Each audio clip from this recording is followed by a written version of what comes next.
Today's movie is hunting season, and I will do my level best not to accidentally call it killing season. This will be difficult because when you see Robert De Niro shoot John Travolta through the mouth with an arrow, and then waterboard him with lemonade, it will still be on your mind 13 years later. Anyway, killing season...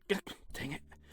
Hunting season gets an automatic 2 points for actually having the big movie star on the poster for the length of the entire movie. Had this been a grindstone movie, you know Mel Gibson would only be in it for like 20 minutes. See Hot Seat and Force of Nature, for example. Pretty impressive for $1 studios. They know how to stretch 20 nickels. Sylvester Stallone's daughter Scarlett makes a short appearance in the opening scene, and I think she needs to branch out a little bit as an actress. I haven't seen Tulsa King, but she seems to play a coffee barista. You may remember that she played a bartender while looking way too modern for the time period in Gunslingers. Here in hunting season, she's working at a bar again. All she does is get people beverages. Even though she's a Nepo baby, she is better in this scene than Jordi Mola, who plays the film's main villain Alejandro. What a dreadful performance. He plays Alejandro like he's extremely drunk in every scene, and he talks very slowly and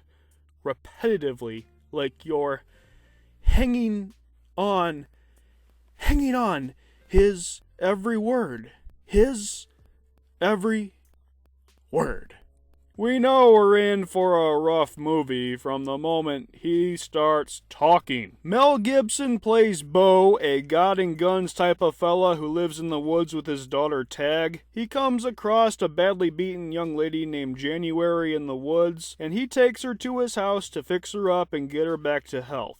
January is on the run from the combined forces of the cartel and the Aryan Brotherhood, as it turns out. Naturally, the thing to do is to get the police involved, but even though he's best friends with the sheriff, Bo does not do so until the movie is almost over. I didn't really buy that he would wait so long to make this decision, especially with his daughter to consider. Tag herself is a very strange character. I don't know if the actress was miscast. She's 25 and looks it, but plays Tag like she's supposed to be 16 or so. Maybe the character was supposed to be special needs. It's not very clear. It's a little weird seeing this grown woman with such childlike mannerisms. Eventually, Bo and Tag need to make a guns a-blazing stand against the villains, but the movie has a lot of wheel spinning to do before it gets there. This is a slow and talky film, and action fans won't feel like they got their money's worth. There's a lot of trips to town, walks in the woods, and conversations around the kitchen table, but there's not much plot momentum. Despite Mel Gibson putting in the work like an old pro, I was very bored watching this one. I perked up at one scene with a lawnmower that looked like it was going into grindhouse exploitation film territory, but it didn't and went back to nearly dozing off. There's also a very strange scene in which Bo and Tag kill a couple bad guys and burn their corpses right next to their own house.